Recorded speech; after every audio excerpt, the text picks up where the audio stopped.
कधी येते रे बाबू रे हे वाली तुही बायको कधी येते रे संध्या? बाप्पा लय दिवस झाले ना, बाया आजूबाजूच्या गोष्टी करते ना रे. एवढे दिवस झाली म्हणते, सून म्हणते तुमची गेली म्हणते, याचीच आहे म्हणते अजून. असे म्हणते ना आपल्या गावातले लोक. मग आजूबाजूली गोष्टी करते ना, काय झालं म्हणते, एवढे दिवस गेली म्हणते, अजून याचीच आहे म्हणते तुमची सून म्हणते. आपलं उड्डाण ना ते चांगल्यासाठी गेली असन, पण लोकायले असं वाटून राहिलं का भांडण करूनच गेली का काय का? असं वाटून राहिलं ना त्याईले. आता जर फोन केला मी तिले आणि बोलावलं आणि तिले घ्यायला गेलं तर तुम्हीच म्हणता मग मला असं काहून वागतं तसा काहून वागतं, म्हणून मग मी जास्त काही तिले डोक्यावर चढवत नाही. आतापर्यंत मी वागत होतो तर तुम्हाला असं वाटे का मी वाईट वागतो, वाईट वागाले. आणि पाय बरं तिच्या मनामनानच करून राहिली. किती दिवस झाले ते झाले. आता तिथे फोन करू मी थकून गेलो. याचीच आहे अजून, बाबासोबत येतो करून राहिली. तुला लगेचच निर्मला मामीला फोन लावला. निर्मला मामी किती बोलल्या मला. मी थोडस वाईट वागलो तिच्यासोबत तर हो, नाही वाईट वागलो मी, त्याच्याविषयी नाही, पण याच्यासाठी तिला जास्त डोक्यावर चढवलं ना तर ते अशी करते. मग कोणत्याच बायका मग. आता तू ना जास्त शिकू नको केवळ. तू वागत होता काही ते बरोबर नाही वागत होता. त्या पोरीली इकडं तिकडं फिरू नाही दे, बोलू नाही दे, ते काय बरोबर होतं काही तुया? तसं नको वागू म्हणलं मी तुले. वागू म्हणाले काही पण आपलं. अरे पण येते कधी बा म्हणलं मी. फोन घेऊन लावला नाही का तू ना? लावला होता फोन घे, काल रात्री लावला होता फोन. येतो करते, पण आता माहित नाही कधी येते कधी नाही. तुम्ही टेन्शन नका घेऊ म्हणते, येतो म्हणते मी बरोबर. मग काय बोलतो तिच्यासोबत अजून? काम कर, मला फोन लावून दे मला, मी बोलतो तिच्यासोबत. दे बरं फोन लावून. थांब तिकडं माझी भाजी जोईन राहिली, तू फोन लावताय वरी आणून दे बाहेर माझ्याजवळ, मी बोलतो तिच्यासोबत. नाही तर ते येईन बाई सोबत बोलतो. लय झालं ना बापा आता, एकदमच एवढंही काय एवढंही राहिले. झाले ना 8-15 दिवस, 15 दिवस जास्त झाले ना बाबू. एकदम एवढं पोरीले ठेवत असते का ठेवाले? लय दिवस झाले ना. हाय मग गरोदर तर काय झालं, आपण काही तिले काही वनात पाठवून राहिलो इथं. आपण काळजी घेतो ना तिची वाली इथं. मला तिचा व्यवस लागते आई संध्याचा. ते काय करून काही सांगता नाही येत तिचं वालं, म्हणून तर मला तिथं राहू दिवसा नाही वाटत होतं तिच्या मायच्या घरी. पण तू आहे ना, राहू दे तिथे, राहू दे, जाऊ दे, 2-4 दिवस राहू दे, करू. तू अगाऊच भेतर रे केवल्या, काही नाही करत. आता 3रा महिना संपला बाबू, 4था महिना लागला, आता काही नाही होत. 2-2.5 महिने असलं तर होते, आता नाही होत काही. आणि काय करणार रे ते? सगळ्यांना समजावून सांगितलं, आमच्या पलीकडं आहे का ते? तिला काही नांदाचं आहे का नाही आहे? स्वतःहून काही करणार आहे ते?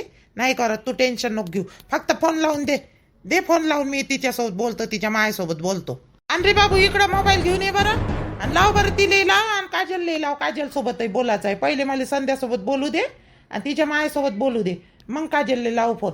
इकडं भाजी जोईन राहिली मायवली. आण बरं, बंद करतो भाजी, आणि इकडं बाहेर. आलो मोबाईल चार्जिंग वर लावून आहे, आणतो मोबाईल. लस नाटकं झाले बाई ह्या पोरीचे संध्याचे. तिले बाई करता डोक्यावरच बसून राहिली आमच्यावाल्या. याचं नावच नाही घेऊन राहिली. काय माहित का विचारात आहे का नाही आहे तिच्यावाले येणं तर. असं वाटलं का राहू दे बा, जाऊ दे, लग्न झालं तेव्हापासून गेली नाही, तर राहू द्या म्हणलं. पण लय दिवस झाले ना आता व्हाले. बाया गोष्टी करून राहिल्या आजूबाजूच्या. कधी येते तुमची सून नंदाबाई, कधी येते तुमची सून नंदाबाई? त्या संध्याच्या आईसोबत ना आता कडक शब्दातच बोला लागन. येईनपणा पोराची माय म्हणून दाखवाच लागन आता. नाही डोक्यावरच बसून राहिली बाई हे सून तर मायावाल्या. एवढे दिवस झाले याचं नाव नाही घेऊन राहिली. आण रे लवकर रे, आण मोबाईल इकडं, मग लावतो चार्जिंग लेतो. आणून राहिलो आई, आणून राहिलो. दादा, अय दादा, प्रकाश दादा, प्रकाश दादा. काय झालं रे? आवाज देऊन राहिला एवढ्या जोरात ले का? आताच आलो मी, आताच आलो सिटीतून. आताच हात पाय धुतले आणि जेवण करतो म्हटलं तर तुझ्या आवाज आला. हे दिसली नाही ना मला अशा घरी. अशा कुठं गेली, कुठं नाही का दरवाजा उघडा सोडून. बुडी दिसली होती, बुडी होती घरी बसून. मी आल्याबरोबर बुडी चालली गेली. मग इथं दरवाज्यात बसून होती बुडी. माया घरची, त्या घरची, त्या रेणुकाच्या घरी गेली. ते पापड लाटाचे आहे वाटते ना, काहीतरी तिकडं गेली. आई इथं बसून होती. वहिनीनं सांगितलं तिला इथं बसाले. सोनियाची आहे वाटते ना, कॉलेजमधून सोनियाची आहे ना, त्याच्यामुळे ते बसली असं इथं. तो येताना दिसला तर चालली गेली असं घरी, ते झोपायला गी. काय म्हणून राहिला तू? काय म्हणतो? मी म्हणलं तुला सोनीला टाकलं शाळेत, आता शहरात टाकलं. तिथं आपल्या गावात 10वी पर्यंत शाळा होती, आता शहरात टाकलं तर थोडं लक्ष देतो. रूम गिम करून राहिला का तिच्यासाठी? रूम गिम करून नको ठेवू बरं, ओरी बारील्या. पोरीबारी सोबत रूम गिम करून ठेवू नको तिले बिन फालतू. फालतू पोट्ट्या पोट्टी बिघडून जाईन आपलीवाली अगाऊ. तर मग काय अपडाऊन करून राहिली काय ते मला दिसते ना शाळेत जाताना ते. नाही बे रूम काय करू बे मी रूम करून देतो का बे तिले माया पोरीले रूम करून कसं काय ठेवणार मी. नाही रूम करून नाही इथून अपडाऊनले जेवढे पैसे लागल ना तिले रोजचे 50 रुपये देतो मी तिले. टेन्शन नको घेऊ पण रूम करून नाही ठेवत तिले. हा बिलकुल नाही. पोरीबारी सोबत नाही ठेवत मी रूम करून. म्हणे का ते म्हणे पोटी म्हणे बाबा रूम करतो पण मीच तिले आता बैलाव फुसलाव केलं कसं तरी समजाव केलं. पोटी जिद्दील आहे ना ते. मी म्हटलं बाई पोरीत लय भांडणं होते म्हणलं. सो तू कर स्वयंपाक मी करतो मी पोळ्या टाकतो तू भाजी करतो आणि तू कुठं करतो म्हणलं तुला तर काहीच येत नाही. त्याच्यापेक्षा काय दे तू इथूनच अपडाऊन कर. बाकीच्या इले राहू दे म्हटलं रूम करू. तू म्हटलं अभ्यास कर म्हटलं घरीच अभ्यास करत जा तुला पैसे देत जातो म्हटलं मी रोज जा आले देतो ना तिले तिची माये देते मी देतो. सकाळची बस नाही आहे ना बस आहे 10:30ची तिची शाळा आहे 7:30 वाजतापासून तर 12 वाजेपर्यंत. ते कॉलेज तिचं बस असती तर पासही काढून दिली असती. याटो राहते सकाळीचा याचा वेद्याचा तर त्याच्या याटोत जाते शाळेतली पोरी घेऊन जाते तो सिटीत. नाही तेच विचारत होतो मी का बा पोट्टीले एकटं दुकटं रूम गिम करून पोरी सोबत टाकू नको बा. अगं बिन फालतू मला दिसली ते 2 दिवस झाले बस स्टॉपवर दिसून राहिली मला जाता येता. तर शाळेत तर टाकलंच असं म्हणा तू ना तर त्याच्याचसाठी मी विचारून राहिलो तुले बाकी काही नाही. समजते ना बे मला समजते रूम कसं करू देईन बे तिले. म्हणत होती ते पण तिला आता समजावून सांगितलं देतो ना पैसे मी. नाही पैशाचं काही एवढं हे नाही दादा तुले सांगतो प्रकाश दादा. तिच्या शाळेसाठी आले लागल ना तर मला मागजो मी बी देईन पण रूम करून ठेवायचं नाही पोरीले तुले सांगतो मी दादा. अबे तुझ्यापेक्षा हुशार आहो मी कसं ठेवीन बे तिने रूम करून बे. ठेवाले नाही मी ठेवतच नाही ना लेकराला ठेवत नाही मी एकटं दुकटं कुठं. बरोबर ठीक आहे नाही लक्ष ठेवावं लागेल थोडंसं पोरीबारीकडे लक्ष ठेवलेलं बरं राहते. लेकरासोबत लेकरू कधी बिघडून काही सांगता नाही येत. त्याच्या बी तर टाकलं तर सही पण मला थोडंसं काही धाकधूकच आहे. नाही पोरगी आपली चांगली आहे तेवढं काही हे नाही पण काही सांगता नाही येत ना. लेकरू बारबण कधी बनवून काय सांगता येते दुसऱ्यासोबत राहू. नाही तू टेन्शन नको घेऊ फक्त तिला रूम करून राहू नको देऊ. मी पाहतो मग आपल्या ओळखीचे आहे तिथं लोक लक्ष ठेवायला लावतो मी. शाळेत एवढे ओळखीचे आहे आपल्या. बरं चल मग मी जेवतो. मला भूक लागली. मोनी आहे का घरी मोनी आहे. हो मोनी तर आहे घरी तिची शाळा लागली ना आता ते जाते ना आली ना शाळेतून. बरं थोडीशी भाजी पाठव तिच्या हातून थोडीशी भाजी. हे आता ते वहिनी काय बनवलं काय नाही थोडीशी भाजी पाठव बरं तिच्या हातून मोनीच्या हातून जेवतो म्हणलं मी. भाजी करून ना वड्या बनवल्या हात काही वड्या रश्याच्या बनवल्या तिनं. ते पाठव ना बी मग आवडते ना म्हणजे वड्या पाठवतो दादा मोनी जवळ भाजी पाठवतो मी. आई नका नी मला द्यायला लावलं तुम्हाला. घे म्हणते तू सून आहे तर तू दे म्हणते त्याले दोघाले म्हणते पाय धुवून दे म्हणते तूच आणि हे दे म्हणते अहिरगीर सगळं काही आहे तर ते दे म्हणे. तर मीच दिलं श्वेताताई तुम्हाला आणि संध्याला बी त्या दिवशी संध्याताईले मीच दिलं. हो आता ते नाही आहे ना राणी आणि राणी काय एवढ्या अंगवणीनं करे हो बाई व ते नाही करे एवढ्या अंगवणीनं. आता तुला अधिकारानं म्हणतो बाई कारण की तू चांगली पोरगी आहे म्हणून तिले तर मनुष्यही वाटे नाही मले मनुष्या वाटाले. बरं झालं तुझ्या हातानं द्या लागल ना बाई सून होय ना आता तू या घरची हो बाई व साडी गिडी तर शेताच्याच पसंतीनं घेतली म्हणा. जावाई कपडे बी शेताच्याच पसंतीनं घेतले तुमच्यासाठी शर्ट पॅन्ट टावेल गी तिच्याच पसंतीनं वय अंगठी बी तिच्याच पसंतीनं घेतली. तुम्हाला आवडली का अंगठी. मामीजी मस्त आहे अंगठी गिंगठी चांगली आहे पण काय एवढा खर्च करायला लागत होता तुम्ही. खर्च नाही करायला लागत होता एवढा. तुम्ही फोन केला श्वेताली घ्याली या बा म्हणून आणि धोंडाय करतो म्हणे तर चला बा म्हटलं मग आता मामीजीनं बोलावलं म्हणून आलो मी. हे काय केलं तुम्ही अंगठी पंक्टी एवढं काही नाही ना. मी काही एवढा लोभी गिबी हाव नाही मला नाही दिलं असतं तरी चाललं असतं. मामीजी काय करायला लागत होतं एवढं खर्च. नाही तुम्ही स्वतःहून मागत नाही आम्हाला माहित आहे ना. मागाले हे आमच्या सहकुशीनं केलं होते काहून तुम्हाला आवडली नाही का अंगठी आवडली नाही. नाही चांगली आहे ना अंगठी गिंगठी चांगली आहे कोणाला आवडत नाही. मामीजी सोन्याची अंगठी दिली तुम्ही तर काय आवडत नाही का जवायले. एवढा विषारी जवाई नाही आहे तुम्ही अंगठी दिली ना मी तुम्हाला नाही आवडली म्हणणार. मी तोंडावर बोलतो पाहिजे हाय ते आवडली माझी अंगठी गिंगठी. जवाई तर एकदमच आहे बाई. बरं आहे तोंडावर बोलते मनात काही राहत नाही तर शेताले माप नसतं केलं एका शब्दावर आले ना घ्याले जवाई. असेच राहा बाप्पा चांगले राहा. तुम्हाला आशीर्वाद आहे बाप्पा तुम्हाला दोघाले चांगले राहा फक्त तुम्ही. मामीजी इथंच बसला हो मी बिन शेताई इथंच बसली आहे. माया कोणता त्रास आहे का तिले विचारा, तुमच्या समोरच विचारा. माय फक्त एवढं म्हणणं आहे आईले तोंडाले तोंड नको देत जाऊ. आणि वहिनी कशी लय दिवसाची आली आहे, तिचं लग्न आधी झालेलं आहे, पूर्ण घराला सांभाळलं तिनं. हिनं कसं ते का नाही त्या दिवशी वहिनीले बोलली, मग थोय राग ना आईले बोलली ते, त्याच्यामुळे मी तिले चापट मारली. नाही तर मी तिले बोलत बी नाही, असं बोलत बी नाही मी तिले. सांगितलं तिला समजावून सांगितलं मी. आता नाही वागणार ते तशी. होते माणसाकडून गलती होत राहते. माफ करा आता तिले. आणि थोडस तुमच्या आईले समजाव जा, कसं सुनेवारीले असं बोलाव नाही ना एकदम. नका मानून घेऊ मामीजी, तुमचंही वय थेस आहे ना आईचंही वय थेस आहे, सारख्या वयाच्याच आहे तुम्ही. तुमच्या सुनेनं तुम्हाला तोंडाला तोंड दिलं तर तुम्हाला आवडन का? हो तुमची सून बरोबर असो का चुकीची असो आवडत नाही ना, तसंच मा आईचंही बी. आम्ही दोघंही भाऊ कानी आमचं बरोबरही असून आम्ही कानी कधी कधी पडती घेतो, तिच्या तोंडाला तोंड लावत नाही काही आम्ही. म्हातारा माणूस आहे, लहान लेकरासारखं जीवन राहते म्हातारा माणसाचं. होले हो लावून द्यायचं, होले हो लावलं आणि ते जर चुकी झाली तेवढ्याच यानं तर काय फरक पडून राहिला? आपण काही कमीपणा, आपण माफी मागितल्यानं काही कमीपणा होत असते का माईले माफी मागितल्यावर? तसंच माय म्हणणं आहे बाईचं, तू न जर आईसोबत चांगली वागली, थोडस प्रेमानं 2 शब्द बोलली तर ते तुझ्यासोबत चांगली वागन का नाही? हे का नाही टेसच करायला पाहिजे.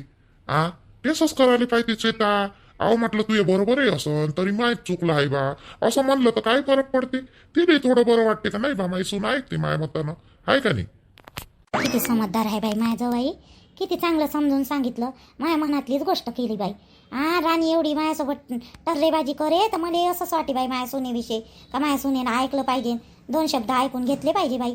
बरोबर बोलत आहे बाई जवाई, बरोबर बोलत आहे, एकच नंबर बोलले बाई जवाई, बरोबर बोलले जवाई. शेत ऐकत जा बाई, ऐकत जा मा, बरोबर आहे. आपली काही कमीपणा होत नाही बाई. म्हाताऱ्या माणसाचं ऐकलं तर ऐकत जा मा याच्यानंतर. हो आई ऐकतो ना, मी ऐकतो. याच्यानंतर लक्षात ठेवत जाईन आई, मी नाही देत जाईन, तोंडाला तोंड नाही देत जाईन, मी लक्षात ठेवत जाईन. रजाबाई आज काही जाऊ नका, जेवण खावणं झाले आहे आता सर्व. 6:30 वाजून राहिले. आता काही पोरीले रात्र विकारायचं नेऊ नका तिले. आजच्या दिवस राहा ना, उद्या सकाळी 2 जण निघून जा लागेल नाश्ता पाणी करून. आम्ही जे कामाला जायचं आहे ना, मला काम सोडता येत नाही, माणसं कमी आहे, जाणे आहे मला. आज जातो धीरे धीरे, टेन्शन नका घेऊ तुम्ही, जातो ना धीरे धीरे. भाऊ माझ्या शब्दाचा मान ठेवा बरं. आज रातची रात राहा तुम्ही, जाऊ नका. उद्या संध्याकाळी जाणार आहे ना, उद्या तुम्ही लगेच सकाळी चालले जा. दिवस निघाल्याबरोबर नाश्ता पाणी करून देतो मी, आणि तुम्हाला लगेच मी सार करून देतो. पण रात्री जाऊ नका आता तुम्ही. बहीण मानता तुम्ही, बहीण होय ना मी, मग आजच्या दिवस राहून जा तुम्ही. पहा आता तुमची बहीण काय म्हणते. शालू ऐका बरं जवाई, ऐका बरं. रातची रात राहून जा. आता संध्या आहे, रातची रात राहून जा. उद्या संध्या जाणार आहे, तिचा बाप नेऊन देणार आहे उद्या तिले. पण कसं आता मध्ये जा लागल ना मामीजी, जमणार नाही ना. आता राहून जा ना, सगळेजण म्हणून राहिले तर राहून जा. कोणत्या गव्हर्नमेंट सर्व्हिसवर आहे जी तुम्ही? एक दिवसही पाडू शकत नाही, राहून जा ना. असं नाही शेता. ठीक आहे मग राहतो. आता तसंही बी आता एवढे जण म्हटल्यावर नाही राहिलं तर चांगलंही दिसणार नाही. जवळ लयच घमंडी आहे म्हणून मले. ठीक आहे राहतो मग रातची रात. आजच्या दिवस राम. त्या इनीबाईचा फोन आलता बाई मला मंगानी, म्हणे पाठवत नाही का संध्याले. मी म्हटलं येऊन राहिली जी, म्हणलं उद्या येऊन राहिली म्हणलं. फोन आलता त्याचा वाला मगानी, देतो पाठवून तिले बी. तुम्ही जा सकाळी, तिलेही पाठवून देतो. घर असं खाली खाली वाटन बाई उद्या मायवाला. ठीक आहे राहून जातो. वहिनीला फोन करतो, जेवायला बनवून नाही तर वहिनी तर त्याला सांगतो मी काही बनवू नका आमच्या दोघांसाठी बा म्हणून. बरं मित्र आणि मैत्रिणींनो, काल मी त्या चॅनलवर व्हिडिओ नाही टाकला आणि ह्या चॅनलवर व्हिडिओ नाही टाकला. म्हणा ह्या चॅनलवर सबस्क्राईब नाही आहे ना जास्त, त्याच्यामुळे मेहनत खूप लागते व्हिडिओ बनवायला. तर टाकते तसं ह्या चॅनलवर. तर काल टाकला नाही, कारण की काल माझ्या बाबाची पुण्यतिथी होती. 15 तारीख होती ना काल. 3 वर्ष झाले माझ्या बाबाला काल. तर काल पुण्यतिथी होती. आणि पुढल्या महिन्यात 20 तारखेला माझ्या आरूचा बड्डे आहे, 4 वर्षाचं होईल. तर माझं ते पहिलं चॅनल होतं का नाही, ते तर आता डिलीट झालं म्हणा. जे सुरुवातीला होतं ते मी माझ्या बाबाच्यानंच चालू केलं. मला पैशाची वगैरे असं काही खाऊन पिऊन सुखी होतं त्यावेळेस आम्ही. पैशाची वगैरे अशी काही जरूरत नव्हती. भाड्यानं राहणं, खाणं पिणं, कामापुरतं असं होतं. असं कधी वाटलं नाही यूट्यूब चालू करीन म्हणून मी. पण ते बाबा गेले का नाही, त्याच्यामुळे मी 5-6 महिने असं म्हणजे वेगळ्याच कंडिशनमध्ये होती. एकदम असे डिप्रेशनमध्ये गेलती. जेवणं खावणं नव्हतं, आणि कधी रडणं, कधी उठणं, कधी झोपणं. माझ्या नवऱ्यानं माझी त्यावेळेस खूप काळजी घेतली. माझा नवऱ्यानं एवढा घाबरत होता, दवाखाने हे ते चालू, कारण की मी ॲक्सेप्टच करू शकत नव्हती माझ्या बाबाची डेथ झाली बा म्हणून. आणि 5-6 महिने तर एवढं डिप्रेशनमध्ये होती की नाही, की जसं म्हणजे अर्ध्या रात्री उठणं, 2-2 अडीच वाजता रडणं, आणि एक तर वरतं जाऊन एकटी मला त्यावेळेस ना भीती नव्हती वाटत, टेरेसवर जाऊन गच्चीवर जाऊन रडणं, असं म्हणजे सारखं सारखं मला माझ्या बाबाचीच आठवण येत होती. वाटतच नव्हतं माझे बाबा ह्या जगात आहेच नाही म्हणून. तर त्यावेळेस ना असं म्हणजे ते दिवस तर खूपच वाईट गेले म्हणा माझ्याकडून, ते समजा माझ्या लाईफमध्ये खूपच म्हणजे वाईट दिवस गेले. आणि त्यावेळेस मला वाटतही नव्हते मी म्हणजे नसं खूप म्हणजे मेंटली खूप जास्त डिस्टर्ब झाली होती. माझ्या नवऱ्याला असं वाटत होतं की फरक नाही पडावीच्या डोक्यात, म्हणजे मी जास्तच डिप्रेशनमध्ये गेलती की नाही.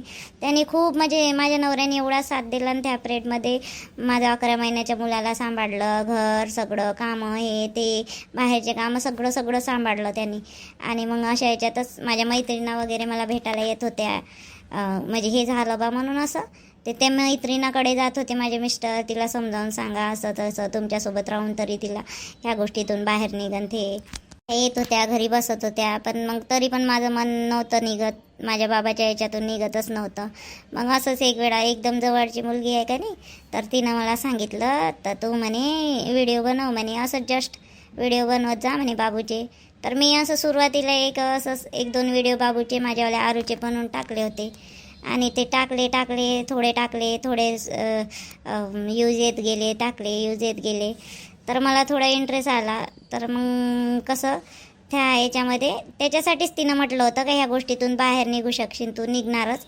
तर तिनंच मला तो पर्याय सांगितला होता यूट्यूबचा. सुरुवातीला माझे बाबूचे व्हिडिओ टाकले, पण मग काय बाबूचे सारखं एकच क्वालिटी टाकावं म्हटलं, मग दुसरं काहीतरी ट्राय करायचं. मग ते कार्टून व्हिडिओ चालू केले, 1-2 टाकले असेच. तर मग मला थोडासा इंटरेस्ट येत गेला. मग मला चांगलाच इंटरेस्ट येत गेला. आणि ह्या यूट्यूबनं जे आहे ना मी बनवते चॅनल, समजा हे व्हिडिओ, ह्या व्हिडिओनंच मला माझ्या त्यावाल्या म्हणजे डिप्रेशनमधून काढलं. आठवण तर रोजच येते माझ्या बाबाची, असा एकही दिवस नाही की माझ्या बोलण्यात माझ्या म्हणजे आठवणीमध्ये नाही आहे म्हणून रोजच येते. पण कसं आता मी ॲक्सेप्ट केलं माझ्या बाबाचं जे डेट झालेली आहे ते गोष्ट मी ॲक्सेप्ट केलेली आहे आता. तर मला आता एवढा त्रास नाही होत. ह्या यूट्यूबनंच मला बाहेर काढल्यासारखं काढलं त्या गोष्टीतून. आणि ह्या याच्यामध्ये बिझी झाली ना मग मी व्हिडिओ बनवण्यामध्ये, त्याच्यामुळे ह्या सगळ्या गोष्टीतून थोडं म्हणजे खूप काही म्हणजे सपोर्ट झाला होता मला. पैशानी नाही झाला पण इमोशनली म्हणजे मी खूप काही म्हणजे असं म्हणजे वेळ याच्यात गुंतत गेला. आणि मी म्हणजे कसं मला इंटरेस्ट येत गेला, मग मला सवयच लागली ह्यावल्या व्हिडिओ बनवण्याची. आणि असं झालं मग. तर ते आपलं पहिलं चॅनल जे मी माझ्या बाबाच्या नावावर चालू केलं तर ते आपलंवालं ते प्रॉब्लेम आला होता त्याच्यामध्ये, तर ते तर मी डिलीटच झालेलं आहे ते चॅनल. आणि दुसरं आपलंवालं ते महाराष्ट्राची हवा चालू आहे नेहमी, आता व्हिडिओ टाकते मी, आताही टाकलेलं आहे. तर ते चॅनल आपलं चालू आणि हे दुसरं चॅनल. तर बघा आता. आणि आता कसं त्यावेळेस पैशाची जरूरत नव्हती, आता पैशाची अत्यंत जरूरत आहे, त्याच्यामुळे आता हे पैशासाठी चालवत आहे. असं वाटलं की आता ते चॅनल चालून राहिलं, आता हे दुसरं केलं, कमसे कम याच्यामधून काहीतरी होप, हे तरी चॅनल चांगलं चालन म्हणून हे पण चालू केलं. आता पैशाचं तुम्हाला तर माहीत आहे किती प्रॉब्लेम चालू आहे आमच्या लाईफमध्ये, ते तर काही सांगायची जरूरत आहेच नाही, सगळ्यांना माहीत आहे माझी कंडिशन. आता खरंच मी पैशासाठी करते, पैशासाठीच व्हिडिओ टाकते. आणि तसं यूट्यूबवर जे काही टाकते बाकीचे लोक ते पण पैशासाठीच करते. थोडं फार मनोरंजन हे ते एवढी मेहनत करावं म्हटल्यावर मग 2 पैसे भेटले पाहिजे ना. तर सुरुवातीला मी ते पैशासाठी वगैरे काहीच नाही केलं होतं, फक्त माझ्या मनासाठी, मी त्या गोष्टीतून बाहेर निघण्यासाठी कारण ते होतं. पण आता जे आहे ना माझे प्रयत्न चालू ते म्हणजे माझं चॅनल समोर गेलं पाहिजे याच्यासाठीच आहे. आणि सपोर्ट करा मला, बघा. आणि लवकरात लवकर ह्या चॅनलला सपोर्ट करा. आणि व्हिडिओ कसा वाटला ते पण सांगा. आणि जे दुसऱ्या चॅनलवर माझे सबस्क्राईब आहे ते या चॅनलवर सबस्क्राईब केलं असेल त्यांना माझी पूर्ण कंडिशन माहीत आहे. तर ठीक आहे, बघा व्हिडिओ आणि सांगा मला कसा झाला काय झाला तर. आणि सबस्क्राईब करा मात्र नक्की हां. काल मी टाकलेला नाही व्हिडिओ, तो त्याच्याचमुळे टाकला. कालही माझं रडणं चालूच होतं. बरं ठीक आहे, बाय. माझा मुलगा त्रास देऊन राहिला मला. ठीक आहे, बाय बाय. व्हिडिओ बघा आणि सांगा. आणि सबस्क्राईब नक्की करा ना. तेव्हा कसं बोलते. आणि लाईक करा, शेअर करा आणि सबस्क्राईब नक्की वाढवा. आपले झाले पाहिजे पटपट ह्या चॅनल. हा कसा म्हणते तो, त्याची पण रिक्वेस्ट आहे बरं. माझा पण नक्की मला. चला बाय. सबस्क्राईब वाढवा मात्र नक्की हा. लवकरात लवकर झाले पाहिजे आपले 1000 सबस्क्राईब याच्यावर हा, म्हणजे मोनेटाईज होऊन जाईल हा. सपोर्ट करा प्लीज.